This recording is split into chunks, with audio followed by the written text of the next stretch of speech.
La patience, c'est quoi? C'est une aptitude à ne pas s'énerver des difficultés. Une aptitude à supporter les défaillances et les erreurs. La qualité de quelqu'un qui sait attendre avec calme.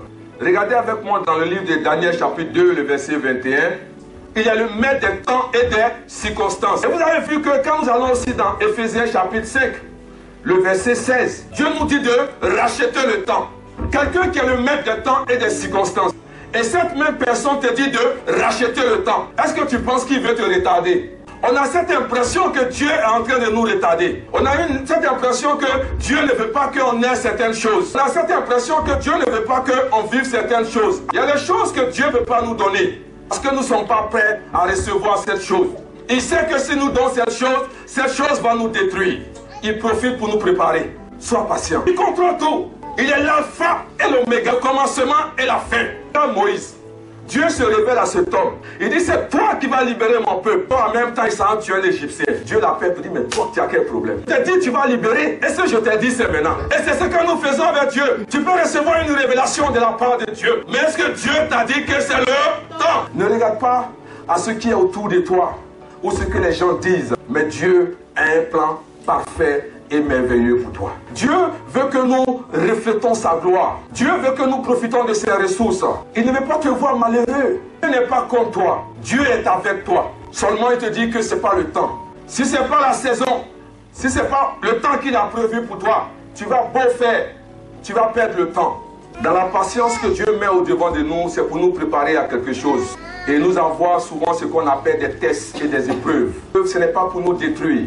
Pas pour nous empêcher de recevoir quelque chose. Parce qu'il y a des gens que Dieu va vouloir enlever auprès de toi.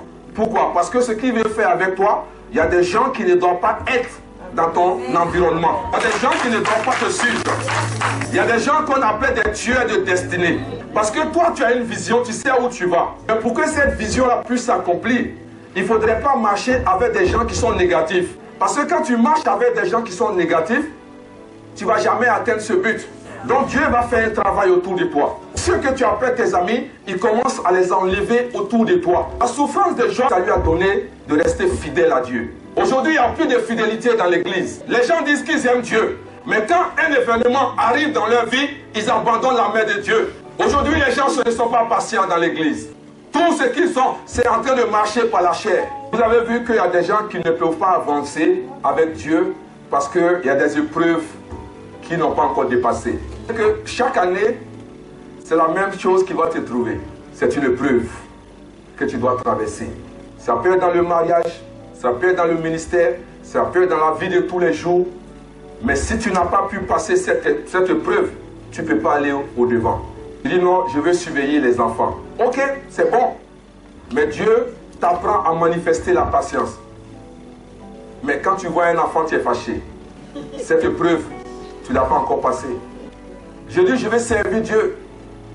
Je vais donner mon temps à Dieu. Il suffit que la météo annonce un mauvais temps. Je ne viens pas à l'église. Tu n'as pas encore passé cette épreuve. On ne pardonne plus. On ne se parle plus. Et on dit qu'on aime Dieu. C'est des épreuves. Tu ne peux pas dire j'aime Dieu, je sais Dieu. Et puis tu ne peux pas pardonner à ton frère ou à ta soeur. Tu ne pourras pas aller devant. Parce que c'est un test, c'est une épreuve qui sera toujours devant de toi. La patience est importante pour la marche chrétienne. Dieu veut que nous soyons patients. Ce n'est pas parce qu'il veut nous détruire. Mais Dieu veut travailler notre caractère. Tout travail que Dieu veut faire avec toi, il commence par toi. Tu ne veux pas que Dieu te transforme. Et toi, tu veux transformer les autres. Quel est ton témoignage? Tu n'es pas patient. Et tu prêches aux autres d'être patient. Dans la marche chrétienne, la patience est nécessaire. Parce qu'il y a un travail que Dieu veut faire avec toi. Tu as l'impression que le ciel est tombé sur toi. Tu as l'impression que c'est toi seul qui a des problèmes.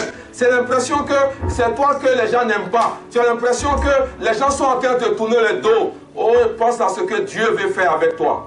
Ce n'est pas parce que Dieu est silencieux qu'il n'a pas entendu. Ce n'est pas parce qu'il est silencieux qu'il ne veut pas te bénir. En ce moment précis, s'il te donne ce que tu veux, ça pourrait t'éloigner de lui. Ça pourrait te détruire. Le but de Dieu, ce n'est pas de te bénir et tu vas t'éloigner de lui. Ton but, c'est que quand il te bénit, plus tu t'approches de lui. Je reçois de Dieu. Je ne m'éloigne pas de Dieu. Je ne recule pas. Mais c'est au contraire.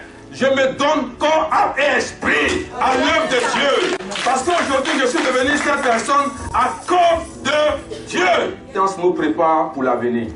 Quand Dieu permet certaines choses dans nos vies, ce n'est pas pour nous embêter. Dans 1 Pierre 5, 10, il veut nous amener à la perfection, nous affermir. Il va nous fortifier. Il va nous rendre inébranlables. Nous apprendre à maîtriser nos émotions. Il veut nous apprendre à ne pas marcher par la chair. Il veut nous apprendre à marcher par son esprit. Il veut nous apprendre à compter sur lui. Il veut nous rendre stables. Qu'aujourd'hui, le chrétien n'est pas stable. Ou un oui, ou un non. J'abandonne, je quitte. Tu as des problèmes parce que toi-même tu les cherches. Ne laisse pas l'Esprit de Dieu te guider, te manipuler. Ta famille de Dieu, marchons par l'Esprit. Et c'est les fruits que nous allons avoir. Tu dis que tu es chrétien. Est-ce que tu manifestes l'amour? Est-ce que tu es en joie? Est-ce que tu es en paix? Est-ce que tu es patient? C'est ces fruits que nous voulons voir en toi. Ça doit t'aider à vivre une vie chrétienne heureuse.